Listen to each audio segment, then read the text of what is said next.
Hoy hablaremos del origen de un mal muy antiguo. Un mal que la religión católica ha erigido como el peor de todos. La oscuridad absoluta, el infierno mismo. Hoy hablaremos de ángeles caídos, de entidades oscuras que habitan tus pesadillas. Sí, justo ahí, en las grietas de tus pensamientos más inconfesables. Esas fuerzas que según dicen, te susurran, interfieren y tratan de llevarte hacia las sombras, alejarte de la luz, alejarte de Dios. Hoy hablaremos sobre la demonología, los demonios y sus inicios, los orígenes ocultos de estas entidades oscuras. Pero antes de todo esto, antes del concepto de demonología, de demonios, antes del tiempo, antes del orden, existía una cosa, el vacío. Un lienzo cósmico donde la luz y la sombra no eran enemigos, sino facetas de una misma verdad, de una misma fuerza. En las cunas de la civilización, en Mesopotamia, el mal absoluto no existía. Existía solamente el caos, fuerzas primordiales. Para entenderlo, debemos irnos a las raíces, a un antiguo poema, el Enuma Elish. Un antiguo poema babilónico que nos cuenta que allí encontrábamos a Tiamat, un monstruo primordial femenino, una diosa del todo, la diosa de las aguas saladas, un ser indomable. Ella tenía un aspecto de dragón, la cual podía desatar la aniquilación de todo. Sin embargo, no era vista como una villana, no era un demonio, ni era el mal personificado. Era la matriz de la existencia, lo primero, el inicio de todo. Fue solo a través de una batalla cósmica contra sus hijos, los cuales, después de nacer, empiezan a hacer caos en el mundo, en el universo, en el plano.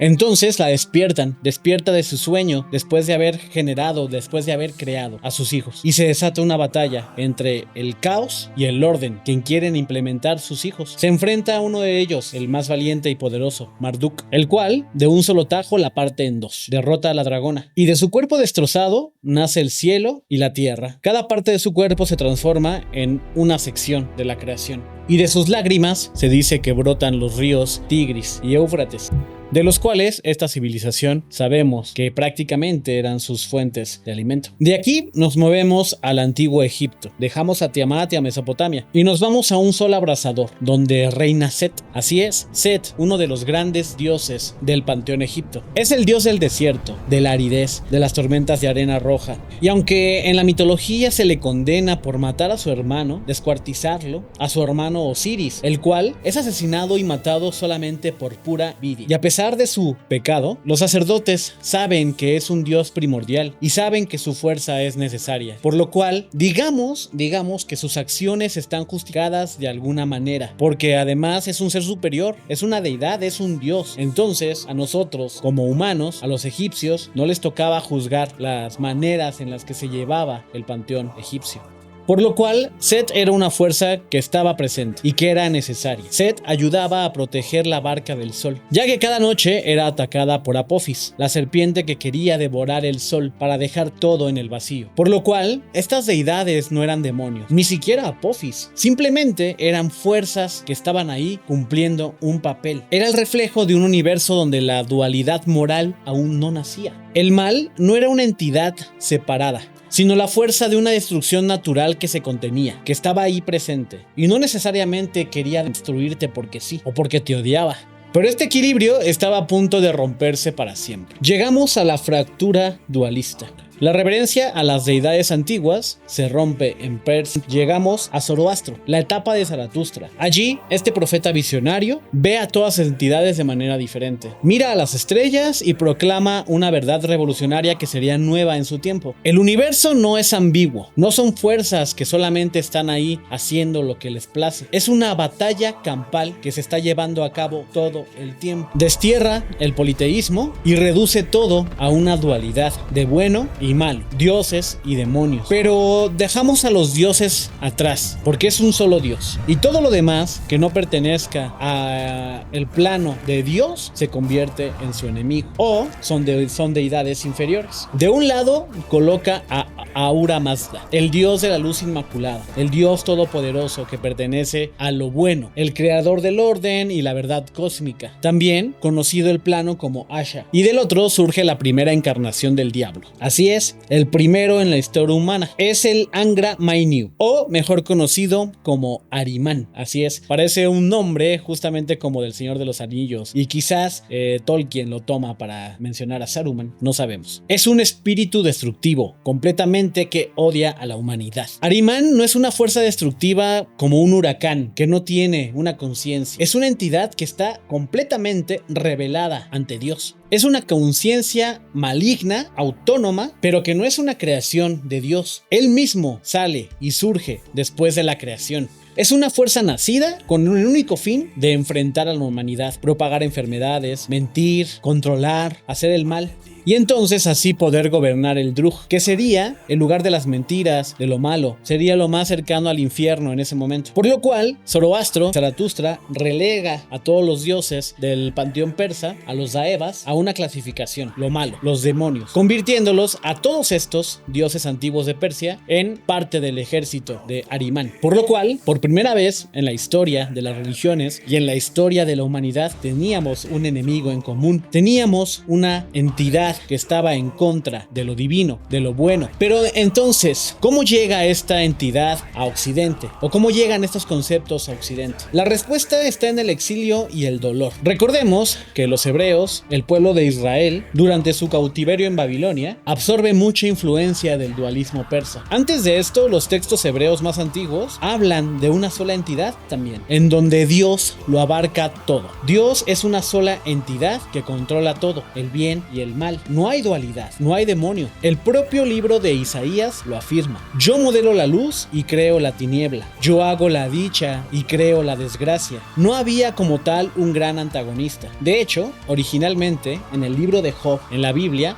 hay una palabra bastante interesante que nos habla de Satán. La palabra es Hasatán. Y este no era el nombre de un demonio rebelde, de un ángel caído, sino de un cargo burocrático. Era el fiscal, el acusador. Era un trabajador de Yahvé, el cual se dedicaba a juzgar a la humanidad, a revisar que la humanidad tuviera fe. Por lo cual, este ángel ponía a prueba la fe de la humanidad, poniéndoles pruebas, por lo cual, este ángel, su función era poner a prueba la fe de la humanidad, retándolos, susurrándolos, intentándolos alejarlos de Dios para ver cuál era su reacción, matando primogénitos para saber si se acercaban a Dios o solamente estaban con él por interés. Pero la mente humana siempre ha buscado justificar el sufrimiento, pero sin culpar al creador, porque siempre el hecho de tener fe en algo superior y que es bueno, nos hace considerar ¿por qué? Porque si mi Dios me está cuidando, si mi Dios es tan poderoso, ¿por qué permite que me pasen estas desgracias? ¿Por qué me castiga? No puede ser él. Y entonces así es como comienza a separarse el castigo de la superioridad divina. Las cualidades más malignas y más despreciables de la figura de Dios se separan y empiezan a culpar, a encarnar en el fiscal. No es Dios, es el fiscal, es Hasatán.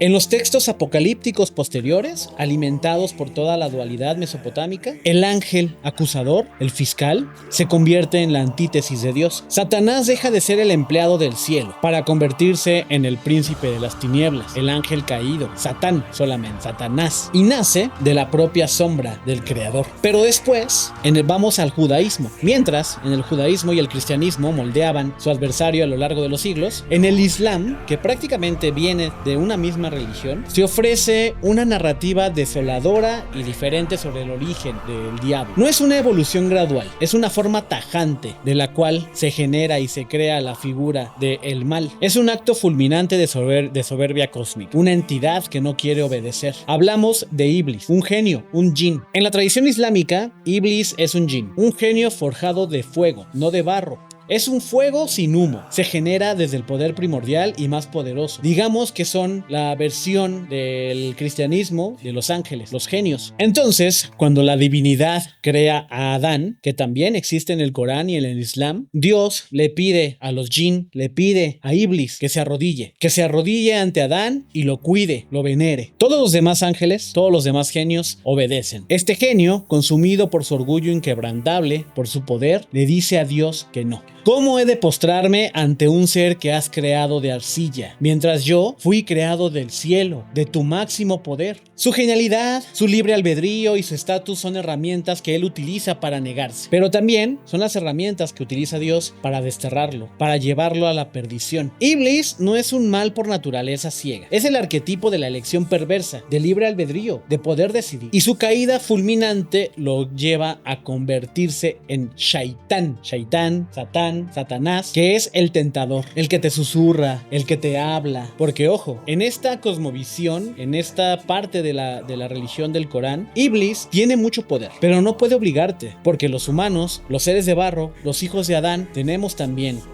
formas de decidir, tenemos libre albedrío, y como tal, a pesar de ser poderoso, no se puede acercar a ti, no te puede obligar físicamente a hacer algo malo, pero te puede susurrar, te puede atacar psicológicamente, te puede meter ideas para que tú te alejes de Dios, no necesariamente que hagas el mal, pero sí que te alejes de Dios. Entonces Iblis empieza a generar alboroto desde su trono en el mar y empieza a convencer a otros genios de acercarse con él. Es así como empieza a generar un ejército y la figura del genio se convierte en una figura dual. Los genios no son buenos ni malos, son neutros ante Dios, pero hay muchos genios que tienen la libertad y deciden acercarse a Dios. Hay otros que deciden alejarse de él y estar del lado de Shaitán. Pero esto también es algo muy interesante y es algo muy importante. Iblis, antes de ser juzgado, le pide a Dios un último favor. Le dice que le permita vivir en la tierra antes del fin del mundo y que cuando termine el mundo, él será juzgado y castigado por él. Durante este tiempo, hasta que llegue el fin del mundo, Iblis va a intentar alejar de Dios a la mayor cantidad de personas, a la mayor cantidad de genios, para poder así llevar a cabo su plan. Entonces, ¿qué es esta sombra que llevamos invocando, a la que le tememos, a la que llamamos el mal absoluto? Las tradiciones místicas más profundas tienen un sentido a esto que aterroriza a los dogmáticos, que es el fin de todo el bien, la privación completa de la luz divina. El mal en su estado más puro es privato boni, la privación de la bondad.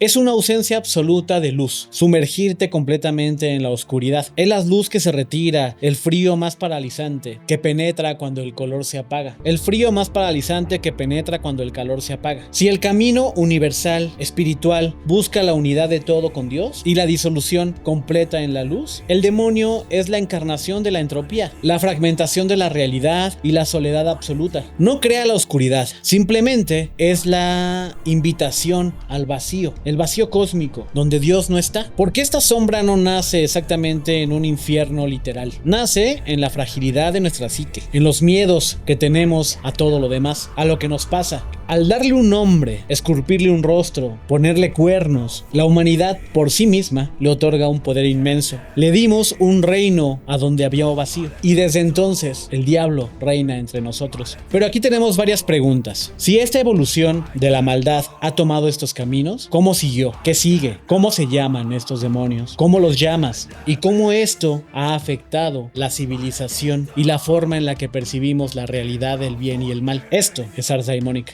¿Y tú? ¿Crees que el mal existe por sí solo? ¿O fuimos nosotros quien les dimos vida por nuestros miedos? Te leo en los comentarios.